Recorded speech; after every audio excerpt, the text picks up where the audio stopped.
Hello students, आज मैं प्रीति फिर एक बार आपके साथ लेकर आई हूँ क्लास 10th की बुक फर्स्ट फ्लाइट से lesson number 4 from the diary of एने फ्रैंक, जिसे लिखा है खुद एने फ्रैंक इन्होंने। एक्चुअली यह कोई लेसन नहीं है, यह एने फ्रैंक ने लिखी हुई डायरी में से ही एक लेटर है जो हमें यहाँ दिया गया है। एने फ्रैंक का पूरा नाम एनालिस मैरी था। एने फ्रैंक, जिनका जन्म 12 जून 1929 को हुआ एंड उनकी डेथ फरवरी और मार्च 1945 को हुई है। She was a German born Jewish girl who wrote while in hiding with her family and 4 friends in Amsterdam during the German occupation of Netherlands in World War II. जब world war second हुआ उस समय Germany पर Netherlands के लोगों ने कब्जा कर लिया और उसी समय एने फ्रैंक अपने फैमिली के साथ और 4 फ्रेंड्स के साथ एम्स्टर्डम की एक बिल्डिंग में छिपकर रहने लगी और उसी समय उन्होंने यह डायरी लिखी है। Her family had move to Amsterdam after the Nazis gain power in Germany. Germany पे जैसे ही नाजी लोगों का पावर प्रस्थापित हुआ, सत्ता आई, तो वह लोग शिफ्ट हो गए। But way were trapped when the Nazis occupation extended into the Netherlands. पर जैसे जैसे नाजी नीदरलैंड्स फैलते गए, वो लोग ट्रैप्ड हो गए। As persecutions against the Jewish population increased, the family went into hiding in July 1942 in hiding rooms in her father's Otto Frank's office building। यहाँ उनके पापा का नाम दिया है, उनके पापा का नाम ऑटो फ्रैंक है। और जैसे जैसे नाजी लोगों की संख्या बढ़ती गई, ये लोग ऑटो फ्रैंक की बिल्डिंग में जो छिपे हुए कमरे बने थे, तहखाने जैसे, वहाँ छिपकर रहने लगे। After 2 years in hiding, the group was betrayed and transported to the concentration camp system where Anne died of typhus। 2 साल बाद उनको वहाँ से निकाला गया और उन्हें कंसंट्रेशन कैंप में भेजा गया, जहाँ एने की टाइफस से मृत्यु हो गई। इन बर्जन बेल्सन, ये एक जगह है जहाँ उनकी मृत्यु हुई है। With in days of her sister, उनके कुछ दिनों पहले ही उनकी सिस्टर की भी डेथ हो चुकी है। Margot Frank, her father Otto, the only survivor of the group, returned to Amsterdam after war ended। Margot Frank, उनकी मदर, और उनके पापा ओटो, सिर्फ 2 ही लोग बचे थे जो युद्ध खत्म होने के बाद वापस एम्स्टर्डम आ गए। To find that her diary had been saved, वह यह देखना चाहते थे कि उस बच्ची की जो डायरी है वह सेव है या नहीं। Convinced that it was unique record, he took action to have it published in English under the name of the Diary of a Young Girl। उन्होंने यह देखा कि इस बच्ची की डायरी लिखने में बहुत इंटरेस्टिंग है और वह एक यूनिक रिकॉर्ड बन सकता है, इसलिए उन्होंने इस डायरी को the diary of young girl के नाम से पब्लिश कराने का डिसीजन लिया था।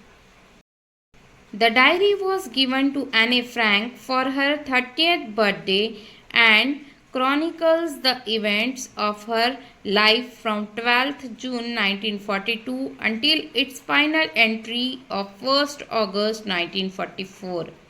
12 जून 1942 को उनके बर्थडे के समय यह डायरी उनको दी गई थी और इस डायरी की आखिरी एंट्री हमें 1 अगस्त 1944 की मिलती है। It was eventually translated from its original Dutch into many languages। Dutch language से इस डायरी का ट्रांसलेशन बहुत सारी लैंग्वेजेस में किया गया है and become one of the world's most widely read books, और यह दुनिया की सबसे ज़्यादा पढ़े जाने वाली किताबों में से एक किताब है। There have also been several films, इस पे कुछ फिल्म्स भी बनी हैं, television and theatrical productions and even an opera based on the diary. एक नाटक भी बना है, कई टेलीविज़न और थिएट्रिकल ड्रामाज भी इस पर बन चुके हैं। Described as the work of mature and insightful mind, the diary provides an intimate examination of daily life under Nazis occupation. Nazi लोगों की पावर में आने के बाद मन में क्या क्या बदलाव होते हैं, इसका एक सटीक विवरण इसमें दिया गया है। एने Frank has become one of the most renowned and discussed of the Holocaust victim. और उस समय का जो भी हॉलोकॉस्ट था या जो भी समय था, उस समय के सबसे अच्छे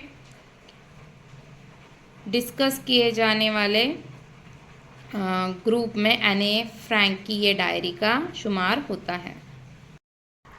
एने फ्रैंक नाजियों द्वारा सर्वनाश किए जाने वालों में सबसे ज़्यादा प्रख्यात और चर्चित पीड़िता बन गई थी। Writing in a diary is a really strange experience for me, someone like me. एने फ्रैंक यहाँ बताती है कि डायरी लिखना उनके लिए एक अनोखा अनुभव है। Not only because I have never written anything before, but also because it seems to me that I later on, neither I nor anyone else will be interested in the musings of 13 years old school girl.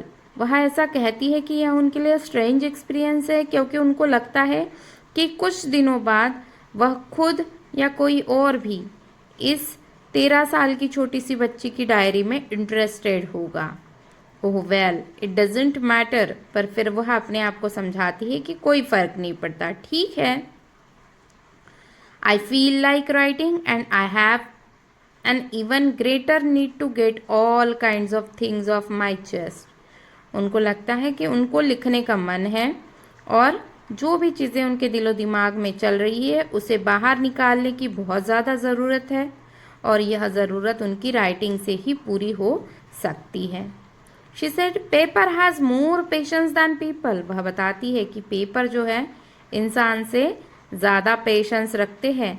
I thought of saying on one of those days when I was feeling a little depressed and was sitting at home with my chin in my hands, bored and listless, wondering whether to stay in or go out. वह ऐसा कहती है क्योंकि कुछ समय जब वह hiding में थे तो वह बिल्कुल अकेले थे, कोई उनसे बात नहीं करता था या वह ज़्यादा किसी से कांटेक्ट नहीं रख पाते थे। अकेले घर के अंदर बैठकर अपना मुंह अपने हाथ में लेकर बोरिंग सा बिना किसी एक्टिविटी के बैठना एक बच्चे के लिए बहुत मुश्किल होता है। उन्होंने भी इसे ही फेस किया है। I finally stayed where I was brooding, yes paper does have more patience. और फिर उनको समझ आया कि हाँ, पेपर में तो ज़्यादा पेशेंस होता है, सहनशीलता ज़्यादा होती है। And since I'm not planning to let anyone else read this stuff back, notebook grandly referred to as a diary। और तब तक उन्हें यह समझ आया कि उन्होंने एक सख्त कवर वाली किताब, जिसे डायरी कहते हैं, किसी को भी पढ़ने या छूने वह नहीं देंगी। Unless I should ever find a real friend, it probably won't make bit of difference. और उन्होंने ऐसा तब तक नहीं करने का सोचा जब तक उन्हें एक अच्छा फ्रेंड नहीं मिल जाता। अगर उन्हें एक अच्छा और सच्चा फ्रेंड मिल जाता तो हो सकता है वह ये डायरी लिखना बंद कर देती या फिर अपनी डायरी किसी के साथ शेयर करती। Now I am back to the point that prompted me to keep a diary in the first place. अब चलो वापस आते हैं कि उन्होंने जो पहले बात की थी कि उन्हें डायरी लिखने पर किस बात ने मजबूर किया था। That I don't have a friend. उन्होंने डायरी लिखी क्योंकि उनकी कोई फ्रेंड नहीं थी। Let me put it more clearly, since no one will believe that a 13-year-old girl is completely alone in the world. उनको यह बात या किसी को इस बात पर विश्वास नहीं होता कि एक 13 साल की लड़की इस दुनिया में बिल्कुल भी अकेली है। And I am not. वो कहती है हाँ, सच में मैं अकेले नहीं थी। I have loving parents and a 16 years old sister. उनके एक प्यारे से माता पिता भी थे, एक 16 साल की बहन थी उनको। And there are about 30 people I can call friends. दोस्त कहने के लिए उनके पास 30 और लोग थे। I have a family, loving aunts and good home, उनके पास उनकी कुछ आंट्स यानी चाची, मामी, बुआ जो भी रही होगी वो भी थी। एक अच्छा घर था। No one on the surface I seem to have everything except my own true friend. सब कुछ था पर उनके पास जिस चीज़ की ज़रूरत थी, एक सच्चा दोस्त, वही नहीं था। All I think about when I am with friends is having a good time. और मैं सोचती थी कि जब दोस्तों के साथ जो समय बिताते हैं वही सबसे अच्छा समय होता है। I can't bring my self to talk about any thing but ordinary everyday's thing. जब हम अपने दोस्तों के साथ रहते थे तो जो हर दिन की जो भी चीज़ें हैं वह हम डिस्कस करते थे। We don't seem to be able to get any closer. कोई बहुत अच्छा इतना क्लोज फ्रेंड नहीं था। And that's the problem. और यही प्रॉब्लम थी कि मेरा कोई क्लोज फ्रेंड नहीं था। Maybe it's my fault that we don't confide in each other. शायद हो सकता है कि यह मेरा ही फॉल्ट होगा। In any case that's just how things are and unfortunately they are not liable to change. This is why I have started the diary. Anne Frank हमें बता रही है कि उनके साथ दोस्त कहने के लिए बहुत सारे लोग थे। वह हमेशा सोचती थी कि वह दोस्तों के साथ अपना समय व्यतीत करेगी, पर कैसे? वह किसी से बात ही नहीं कर पाती थी। जो फ्रेंड्स उनके साथ थे उनके साथ उनकी सिर्फ रोज़मर्रा की बातें होती थी और वह किसी के इतने करीब नहीं जा पाती थी और यही उनकी प्रॉब्लम थी।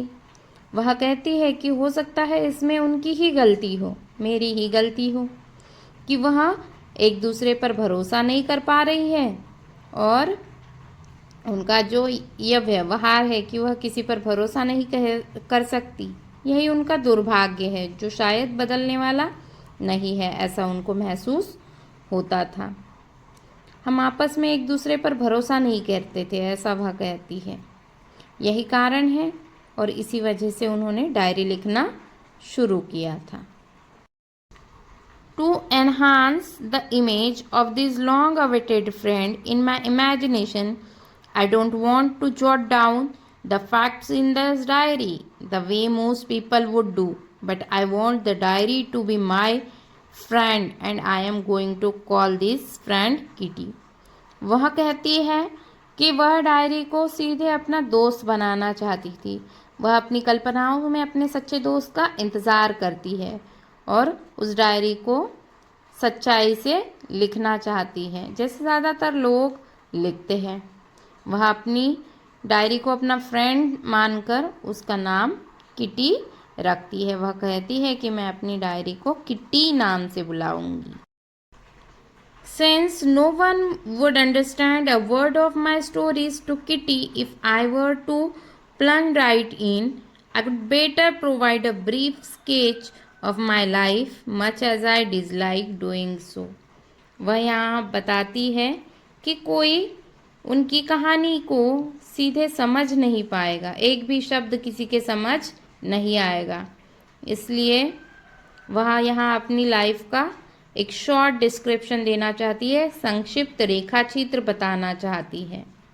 पर वह कहती है कि उन्हें ऐसा करना पसंद नहीं है। वह यहाँ कह रही है much I dislike doing so. उन्हें अपनी लाइफ को दूसरों से शेयर करना बहुत ज़्यादा पसंद नहीं है।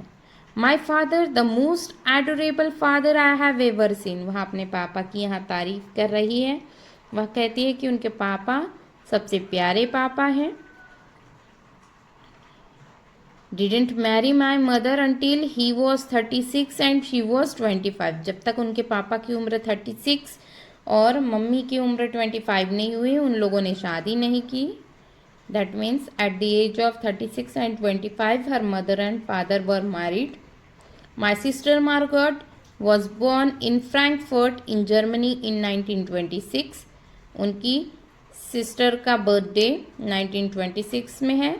That means उनकी सिस्टर का बर्थ जो है 1926 में हुआ है। I was born on 12th June 1929. After 3 years 1929 12th जून को एने फ्रैंक का बर्थ हुआ। आई lived in Frankfurt until I was 4. जब तक वह 4 साल की नहीं हुई वह फ्रैंकफर्ट में रही है. माई फादर एमिग्रेटेड टू हॉलैंड इन 1933. 1933 में उनके पापा हॉलैंड आ गए थे. My mother added Hollander Frank went with him to Holland in September while Margot and I were sent to Aachen to stay with our grandmother. उन्हें उनकी दादी के साथ रहने भेज दिया गया. मम्मी और पापा एक साथ रहने लगे. मार्गोट वेंट टू हॉलैंड इन दिसंबर. सितंबर में मम्मी आई. दिसंबर में मार्गोट को हॉलैंड ले जाया गया. And I followed in February और मुझे फेब्रुअरी में हॉलैंड पहुंचाया गया. When I was plunked down on the table as a birthday present for Margot.